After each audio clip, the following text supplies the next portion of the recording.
श्री सरस्वती मैया की जय, श्री कृष्णचंद्र भगवान की जय। देखिए, आज हम चर्चा करेंगे तीर्थ यात्रा पर। तीर्थ यात्रा का फल किसको मिलता है, किसको नहीं मिलता है, तीर्थ यात्रा करना चाहिए या तीर्थ यात्रा नहीं करना चाहिए, इस पर हम चर्चा करेंगे। वीडियो चल रहा है और इस पर उंगली लगाएंगे तो अलग से खर्च नहीं आएगा। ये इसको कहते हैं पसंद करना, अंग्रेजी में इसको कहते हैं लाइक। इस वाले निशान को दबाएंगे तो ये नापसंद का रहेगा, अंग्रेजी में इसको कहते हैं डिसलाइक। यहाँ पर एक तीर का निशान है, उस पर उंगली लगाएंगे, फिर डबल आयत का निशान भी खुलेगा एक, उसमें उंगली लगाएंगे तो इस वीडियो की काफ़ी हो जाएगी। फिर हम जहाँ अपने मित्रों को वगैरह भेजना चाहें तो भेज सकते हैं। इसमें मेरे से पूछने की भी आवश्यकता नहीं कि आपका वीडियो शेयर कर दूं क्या। यहाँ सब्सक्राइब लिखा हुआ आता है, उस पर उंगली लगाएंगे तो घंटी का निशान खुलेगा, उस पर उंगली लगाएंगे तो 3 निशान खुलेंगे, उसमें ऊपर वाले घंटी के निशान को दबाना है। तो इधर से जो भी वीडियो लोड किया जाएगा तत्काल आपको इसकी जानकारी मिल जाएगी। तो देखिए, तीर्थ यात्रा के संबंध में पहले मैं आपको एक व्याख्यान सुनाता हूं। क्या होता है कि एक संघ जा रहा है यात्रा में, गंगा मैया की जय, गंगा मैया की जय, गंगा मैया की जय। तो माता भगवती पार्वती भोलेनाथ से कहती, देखो भगवान कितने लोग भक्त हैं जो यात्रा जा रहे हैं। कि नहीं पार्वती, ये सब यात्रा नहीं जा रहे हैं, ये भेड़ की चाल है कि काकी जी यात्रा कर रहा है तो मुझे भी करना चाहिए, वो फलाना मेरा पड़ोसी यात्रा कर रहा है तो मुझे भी करना चाहिए। किसी का उद्देश्य है कि चलो यात्रा हो जाएगी, किसी की पत्नी नहीं मान रही है कि नहीं यात्रा तो मुझे करा के लाओ इसलिए करना है, किसी के बच्चा कह रहा है कि पूरी उम्र काम ही किया है अब तो थोड़ी यात्रा कर लो इसलिए मुझे यात्रा करना है। सबका उद्देश्य अलग अलग है। चलो अच्छा पहाड़ी क्षेत्र में घूम के आ जाएंगे, किसी का है कि जलवायु परिवर्तन हो जाएगा। ये सारे लोग जो है अपने अपने अलग अलग उद्देश्य से यात्रा कर रहे हैं। कोई भी यात्रा नहीं जा रहा है। इनमें से तू परीक्षा लेके देख सकती कि यात्रा कितने लोग जा रहे हैं। तो साहब 50 लोगों का वो संघ था। गंगा मैया की जय, गंगा मैया की जय, गंगा मैया की जय, बद्री विशाल की जय, बद्री विशाल की जय। तो ऐसे फिर क्या होता है कि देख इस कुएं के ऊपर अपन बैठ जाते हैं, परीक्षा ले लेते हैं। तो भोलेनाथ कोड़ी का रूप करके बैठे और माता पार्वती 2 बर्तन पानी के लेकर बैठी। पार्वती माता ने कहा, ए भाई यात्रियों जाने वाले, मुझे ये घड़ा उठवा दो।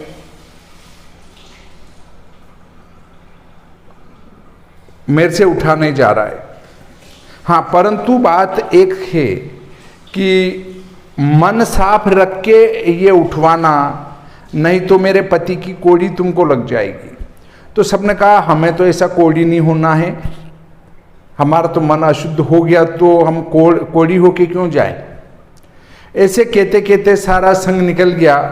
अंत में एक चला आ रहा था भाई, उसने कहा कि देखो कोड़ी लगे तो लग जाए, पर बेन मैं तो तेरे को तो ये उठवा देता हूँ बर्तन, कोई बात नहीं, मेरे को लग जाएगी तो, पर तू तो तकलीफ में है ना अभी। तो वो जो है जाता है और उसको मटका सिर पर उठवाता है। बाद में उनके चले जाने के बाद भोलेनाथ ने कहा कि यात्रा तो सिर्फ ये एक जा रहा है, बाकी जो 50 लोगों का संग है या 20 लोगों का संग है वो सब केवल भगदड़ है, और एक सबके साथ जाने की एक ये है कि चलो ये भी जा रहे हैं, वो भी जा रहे हैं, काकी जी भाभी जी जा रहे हैं तो मुझे भी जाना चाहिए, मेरे पड़ोसी दोनों जा रहे हैं तो मुझे भी जाना चाहिए। बहुत सारे अलग अलग उद्देश्य से, नहीं तो लोग ये कहेंगे कि ये कृपण है, यात्रा ही नहीं जाता है, तो चलो चल जाते हैं। परंतु देखिए, यात्रा भी 60 वर्ष की उम्र पार कर ली तो फिर नहीं करना चाहिए, मेरा एक सुझाव है। क्योंकि यात्रा में पैदल चलना पड़ता है कई स्थानों पर। अभी तो यात्रा जाते हैं वो केवल क्या करते हैं, हरिद्वार से ऊपर जाने के बाद एक तो करते हैं आपका यमुनोत्री, गंगोत्री, केदारनाथ, बद्री विशाल और उत्तरकाशी के काशी विश्वनाथ, बस ये दर्शन करके आते हैं। जबकि यात्रा में देखिए, देहरादून से ऊपर गए तो केम्प्टी फाल झरना है, वहाँ से थोड़े और आगे चले तो लाखा मंडल के भोलेनाथ है, उनके ऊपर जल चढ़ाने के बाद हमारा पूरा चेहरा जो है उसके अंदर दिखता है, शिवलिंग के अंदर। और वहाँ से आगे चलें तो यमुनोत्री जी, यमुनोत्री जी से गंगोत्री माता की तरफ चलें तो बीच में एक गुफा के अंदर भोलेनाथ आते हैं। इसके बाद आगे चलें तो उत्तरकाशी के काशी विश्वनाथ हैं, फिर वारनावत पर्वत हैं जिस पर एक कदम चलने से 1000 अश्वमेध यज्ञ का फल मिलता है। उसके बाद गंगोत्री जी के दर्शन करके आने के बाद फिर एक बूढ़े केदार आते हैं, और एक केदार तो ये है ही हैं, 5 केदार और होते हैं। मदमहेश्वर है, एक रुद्रदेव हैं। मतलब वहाँ पर जब वो पांडव भोलेनाथ के दर्शन करने के लिए पीछे पड़े थे तो उनके सब अलग अलग अंग जो है 5 केदार के रूप में विद्यमान हैं। तो ये 5 केदार और होते हैं। मुख्य केदार में आपको लगभग 17-18 किलोमीटर पैदल चलना पड़ता है। मदमहेश्वर में 14 किलोमीटर पैदल है, और रुद्रदेव या ऐसा कोई नाम है वहाँ 22 किलोमीटर है। ये बहुत 3 केदार में बहुत ज़्यादा चलना पड़ता है। ऐसे ही 5 केदार के बाद सप्तबद्री भी है, 7 बद्री, 5 केदार है, इनके दर्शन। और उधर आप मणिभद्रपुर जहाँ पर हमारे पुराण लिखे गए, वहाँ से आगे जाना चाहें तो भीमशिला है, सरस्वती जी का उद्गम है, सरस्वती जी का विलय है। आगे जाएं तो हम सामान्य व्यक्ति जो है जो जा सकते हैं वहाँ तक की बता रहा हूँ कि वहाँ से आगे जाएं तो 5 किलोमीटर पर आपको मिलेंगे वसुधारा। ये सब दर्शन जो है, पंचप्रयाग हैं, इनके दर्शन हैं। ये सब यात्रा करना चाहिए। लगभग मैं भी 9 बार या 10 बार गया हूँ। मेरे भी अभी 5 बद्री की में से 1 बद्री बाकी है और सप्तबद्री में से 3 बद्री बाकी है। केदार में से मेरे 1 केदारी हुए हैं, बाकी केदार करना है। उनका उद्देश्य ईश्वर कृपा रही तो अक्टूबर 2021 में विचार बन रहा है। अगर कोरोना की तकलीफ नहीं आती है तो ऐसी यात्रा करने का विचार है। फिर तो उनकी इच्छा के बगैर पत्ता भी नहीं हिल सकता। उनकी इच्छा होगी कि हमें दर्शन करने बुलाएं तो ही जा सकते हैं। देखिए, जो बिना इच्छा के भी यात्रा जाता है उसको भी कुछ फल तो मिलता है। गरुड़ पुराण सारोद्धार में कहा है भगवान ने कि हे गरुड़, जिस प्रकार से अनजाने में आग को छू लेने पर वो हाथ जला डालती है, उसी प्रकार अनजाने में भी यदि मेरा कोई नाम ले लेता है तो भी उसके पापों को मैं नष्ट कर देता हूँ। उसी प्रकार यदि हम तीर्थ यात्रा भी करते हैं तो बिना श्रद्धा के भी कर रहे हैं तो भी कुछ बहुत अल्प फल भी मिलेगा पर मिलेगा। जहाँ स्वयं साक्षात नारायण विराजमान हैं बद्री क्षेत्र में, वहाँ जाने से कुछ फल तो अवश्य मिलेगा।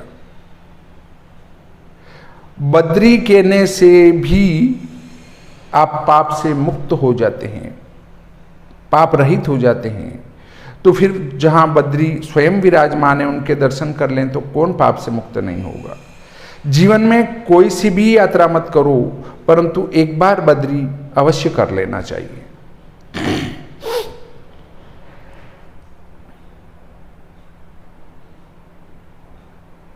अब आगे चलते हैं कि किस पुराण में क्या लिखा गया है यात्रा के संबंध में। पहला सूत्र कहता है, जिसकी तीर्थों में श्रद्धा नहीं है, जो पापी हैं, नास्तिक हैं, संशय करने वाला तथा तर्कवादी हैं, ये 5 प्रकार के मनुष्य तीर्थ फल के भागी नहीं होते हैं। अर्थात आपकी श्रद्धा ही नहीं है, लोगों को देख के यात्रा जा रहे हो तो मत जाओ। पापी हैं, पाप ही पाप करते हैं तो मत जाओ। नास्तिक, जो जिसकी श्रद्धा ही नहीं है ईश्वर में कि ईश्वर है, उनको भी नहीं जाना। और जो संशय करने वाला है, भगवान है कि नहीं है, मैं जाऊंगा तो उससे क्या हो जाएगा, उनको भी यात्रा नहीं करना चाहिए। और जो तर्क करते हैं, भगवान को वहाँ जाके बैठने की क्या जरूरत थी, यहाँ भी बैठ सकते थे, भगवान को ऐसा करने की क्या जरूरत थी, भगवान ऐसा भी कर सकते थे, तो उनको भी यात्रा नहीं जाना। इनको तीर्थ यात्रा का कोई फल नहीं मिलेगा। ये कहा गया है नारद पुराण में। क्या कहा है, अश्रद्धानः पापार्थो नास्तिको अच्छिन्न संशयः हेतुनिष्ठश्च पंचेते न तीर्थफल भागिनः। स्कंद पुराण में कहा गया है, क्या कहा है, अश्रद्धानः पापात्मा नास्तिक छिन्न मानसः हेतुवादी च पंचेते न तीर्थफल भागिनः। अब दूसरा सूत्र आता है, पैदल चलने की सामर्थ्य होने पर भी, अगर आप पैदल चल सकते हैं तो भी बैलगाड़ी में बैठे हैं। तीर्थ में जाने से गोवध का पाप लगता है। कैसे? अगर आप किसी बैलगाड़ी में बैठकर अगर तीर्थ जा रहे हैं तो आपको गोवध का पाप लगेगा। इसलिए बैलगाड़ी में बैठकर कभी भी यात्रा ना करें। दूसरी बात, अश्वयान, घोड़े, तांगे आदि पर जाने से तीर्थ यात्रा निष्फल हो जाती है। घोड़े पर या तांगे पर बैठकर आप यात्रा कर रहे हैं तो वो भी निष्फल हो जाएगी। और बैलगाड़ी में बैठेंगे और यात्रा करेंगे तो गाय हत्या का पाप लगेगा। नरयान मतलब पालकी, रिक्शा आदि पर जाने से तीर्थ का आधा फल मिलता है। पैदल चलकर जाने से 4 गुने फल की प्राप्ति होती है। इसलिए यात्रा पैदल ही करना चाहिए। अगर अधिक न चल सकें तो केदारनाथ, यमुनोत्री जी आदि में जहाँ पैदल चलना पड़ता है वहाँ तो पैदल यात्रा ही करना चाहिए। अब ये किसने कहा है? नारद पुराण में कहा है, गोयाने गोवध प्रोक्तो हृदयाने तु निष्फलम नरयाने तदर्ध स्यात्पद्भ्याम तच्च चतुर्गुणम। तीसरा सूत्र कहता है, तीर्थ क्षेत्र में जाने पर मनुष्य को सदा स्नान, दान, जप आदि करना चाहिए।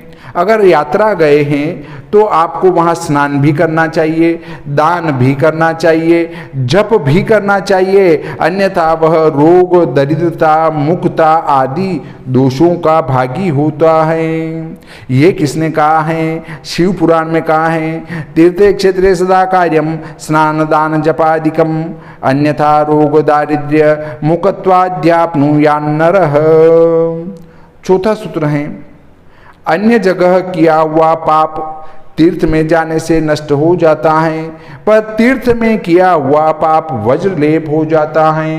देखिए, आपने कहीं भी पाप किया, वो पाप तीर्थ जाने से नष्ट हो जाता है, पर तीर्थ में ही पाप कर डाला तो वो तो वज्र के समान आपके चिपक जाता है।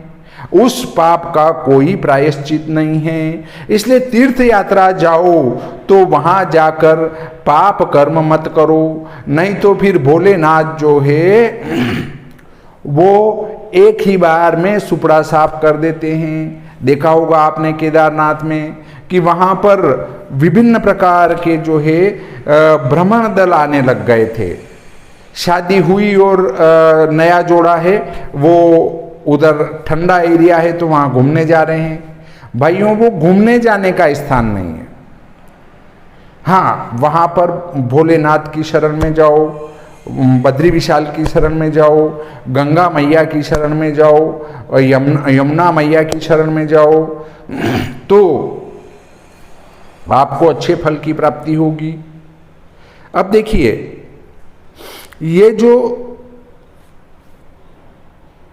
हम यात्रा जाते हैं, वहाँ ऐसा भी देखा है मैंने कि यात्रा गए और अगर वहाँ कोई बेच रहा है तो आपको लगा महंगा दे रहा है, ये लूट रहा है, और आप उसका कुछ छिपा के लेके चले आते हैं, तो वो पाप आपका कभी नष्ट नहीं होगा। तीर्थ में क्षेत्र में किया गया पाप है, तीर्थ क्षेत्र में की गई चोरी है, वो नष्ट होने वाली नहीं है।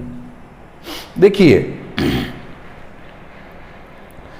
यहां से नीचे से अगर ऊपर ले जाते हैं तो गाड़ियां भी उस पहाड़ी क्षेत्र में डेढ़े किराए में चलती है, तो डेढ़ा खर्चा हो जाता है किराया। फिर उसके बाद अगर केदारनाथ की तरफ ऊपर ले जाएं तो खच्चर पर ले जाते हैं, वो भी 1 क्विंटल से अधिक नहीं ले जाते हैं। तो ऐसी स्थिति में फिर वहाँ पर किराया भी उतना अधिक लगता है, पैसा भी अधिक लगता है, चाय भी महंगी मिलती है। तो हमें ऐसे स्थान पर कोई चोरी नहीं करना चाहिए, नहीं तो उसका तो कोई प्रायश्चित ही नहीं है। देखिए, ये सूत्र किसने कहा है? ये कहा है स्कंद पुराण में, अन्यत्र ही कृतं पापम तीर्थमासाद्य नश्यति, तीर्थेषु यत् कृतं पापम वज्रलेपो भविष्यति। पद्म पुराण में क्या कहा है? देखिए, यद अन्यत्र कृतं पापम तीर्थे तद्याति लाघवम, न तीर्थकृतम अन्यत्र क्वचित पापम व्यपोहति। अब 5वां जो सूत्र है वो क्या कहता है? देखिए, जब कोई अपने माता पिता भाई सुहृद अथवा गुरु को फल मिलने के उद्देश्य से तीर्थ में स्नान करता है, तब उसे स्नान के फल का 12वां भाग प्राप्त हो जाता है। मतलब कोई भी माता पिता भाई सुहृद अथवा गुरु के को फल मिलने के उद्देश्य से अगर स्नान करता है तो उस व्यक्ति को उसका 12वां भाग अपने आप ही प्राप्त हो जाता है। ये किसने कहा है? अत्रि संहिता में कहा है, मातरम पितरम वापि भ्रातरम सुहृदम गुरुम यमोद्दिश्य निमज्जते द्वादशांश फलम भवेत। गरुड़ पुराण में कहा है, मातरम पितरम चापि भ्रातरम सुहृदम गुरुम यमोद्दिश्य निमज्जेत द्वादशांशम लभेत तु सह। यदि आप देखिए यात्रा नहीं कर सक रहे हैं तो आप अपनी तरफ से संकल्प छोड़कर कि मुझे फल प्राप्त होने के लिए मैं इस विप्र को जो है यात्रा करा रहा हूँ या यात्रा करा रही हूँ, तो उस यात्रा का आपको पूरा फल मिलेगा, पर उसका 12वां भाग वो यात्रा कर रहा है उसको भी मिलेगा। वो आपके उद्देश्य से स्नान करेगा, आपके उद्देश्य से वो यदि कोई भी कहीं भी पैदल चलकर जाएगा, कहीं भी कैसे भी जाएगा, वो उसका समस्त फल आपको मिलेगा, 12वां भाग ही उसको मिलेगा। देखिए, ये 5वां सूत्र अत्रि संहिता और गरुड़ पुराण में कहा है। 6ठा सूत्र कहता है, जो दूसरे के धन से तीर्थ यात्रा करता है उसे पुण्य का 16वां अंश प्राप्त होता है, तथा जो दूसरे कार्य के प्रसंग से तीर्थ में जाता है उसे उसका आधा फल प्राप्त होता है।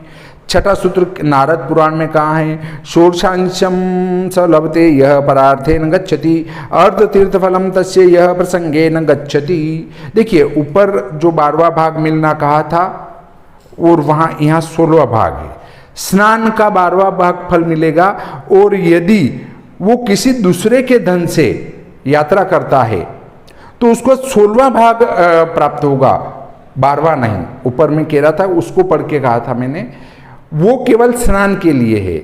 यदि कोई व्यक्ति अपने धन से यात्रा गया, दोनों सूत्रों को स्पष्ट रूप से समझा देता हूं कि यदि कोई व्यक्ति अपने धन से यात्रा गया और वहां जाकर एक बार गुरु के लिए स्नान किया, एक बार माता के लिए स्नान किया, एक बार पिता के लिए स्नान किया, एक बार अन्य के लिए स्नान किया, तो वो जो स्नान कर रहा है उसको उस स्नान का 12वां भाग मिलेगा।